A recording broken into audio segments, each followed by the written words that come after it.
माझी लाडकी बहीण योजना ही योजना कुठल्याही परिस्थितीमध्ये आपल्याला चालू ठेवायची, त्याबद्दल आपण काळजी करू नका। जी व्यक्ती श्रीमंत आहे, जी व्यक्ती इन्कम टॅक्स भरते, ज्या व्यक्तीचा ऊस बऱ्यापैकी जातो, नोकरी आहे, सगळ्या काही गोष्टी आहे, अशांच्या ठिकाणी मात्र थोडा वेगळा विचार आम्ही त्या बाबतीमध्ये करतोय। 26 तारखेच्या आत या महिलांना त्यांच्या डीबीटीला पैसे येतील। 4,500 आले असतील तर ही एक कंटिन्युअस प्रोसेस राहणार आहे। डिसेंबर महिन्यामध्ये सुद्धा आमच्याकडे काही 100-150 प्राप्त झालेले होते। आता जानेवारी महिन्यामध्ये मोठ्या प्रमाणामध्ये प्राप्त व्हायला सुरुवात झालेली आहे।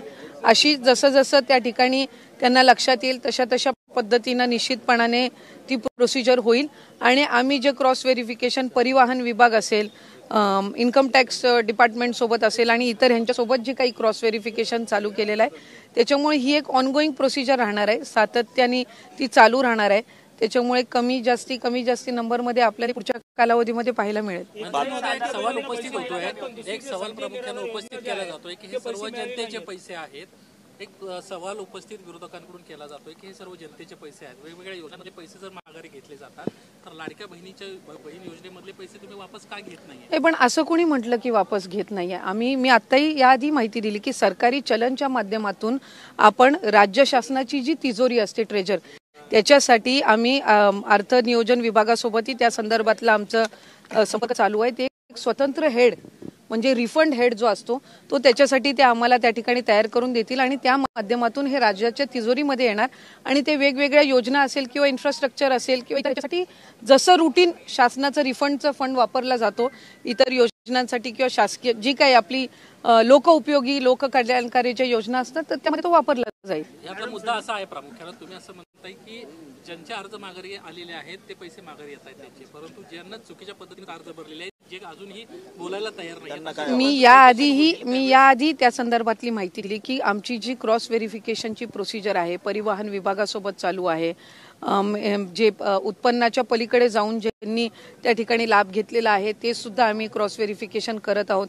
या व्यतिरिक्त जे राज्याच्या बाहेर आता लग्न होऊन गेलेल्या वगैरे किंवा राहायला गेल्या असतील किंवा सरकारी नोकरीमध्ये ह्या कालावधीमध्ये 4-5 महिन्याचे लागलेले आहेत, हे एका बाजूला आम्ही विभागाच्या पद्धतीने आम्ही क्रॉस व्हेरिफिकेशन करत आहोत।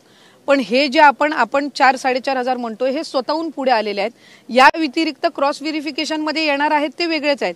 पण आपल्या माध्यमातून मी लाडक्या बहिणींना सुद्धा आवाहन करीन की अशा पद्धतीचं जर त्यांना त्यांच्या पात्र लाभाच्या पलीकडे जर ती रक्कम आलेली असेल तर जसं या 4,000-4,500 बहिणींनी पुढाकार घेतलेला आहे तशाच पद्धतीने इतर लाडक्या बहिणींनी सुद्धा घ्यावा।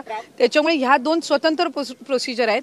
एक आहे की ज्या 4,500 बहिणींनी स्वतःहून त्यांना जाणवल्यानंतर त्यांनी परत करण्याची प्रोसिजर ऍप्लिकेशन केलेलं आहे आणि विभागाच्या माध्यमातून जे स्वतंत्र चालू आहे ते आहेच। म्हणून मी आपल्याला सुरुवातीला माहिती देत असताना म्हटलं की हा आकडा दोन्ही जर आपण कंबाईन केले तर पुढे मागे होण्याची कमी जास्त होण्याची शक्यता आहे।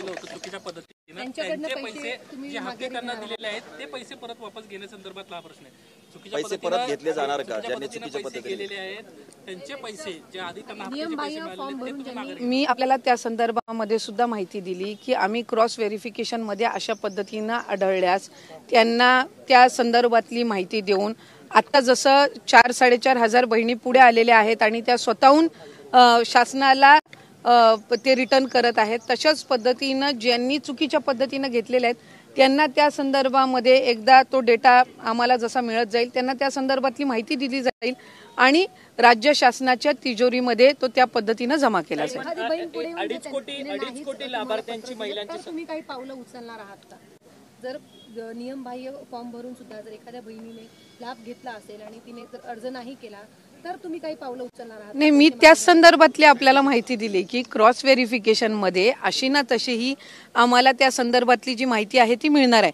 या 4,000-4,500 जे आहेत त्या स्वतःहून आलेल्या आहेत पुढे, तशाच पद्धतीने आम्ही विभाग म्हणून जे क्रॉस व्हेरिफिकेशन करतोय त्याच्यामध्ये तो डेटा तसाही येणारच आहे। त्यामुळे या स्वतःहून पुढे आलेल्या आहेत त्यांचं आम्ही स्वागतच करतो। अशाच पद्धतीने इतर असतील तर त्यांनी स्वतःहून पुढे यावं आणि अदरवाईज क्रॉस व्हेरिफिकेशनमध्ये हळूहळू आमच्याकडे तो डेटा तसाही येत आहे. तुम्ही म्हणतात की क्रॉस व्हेरिफिकेशन करून डेटा तुम्ही कलेक्ट करणार आहात. 2.5 कोटी महिला लाभार्थी महिलांची संख्या आहे. साधारणपणे तुमच्या डिपार्टमेंटकडे काही आकडेवारी आहे का? जर क्रॉस व्हेरिफिकेशन झालं तर इतकी आकडेवारी ती खालावेल म्हणून? आम्ही सुरुवातीपासूनच या संदर्भातली भूमिका स्पष्ट केलेली आहे की क्रॉस व्हेरिफिकेशन किंवा स्क्रुटिनी आम्ही 2.5 कोटी लाभार्थ्यांचं पूर्णपणाने करणार नाही.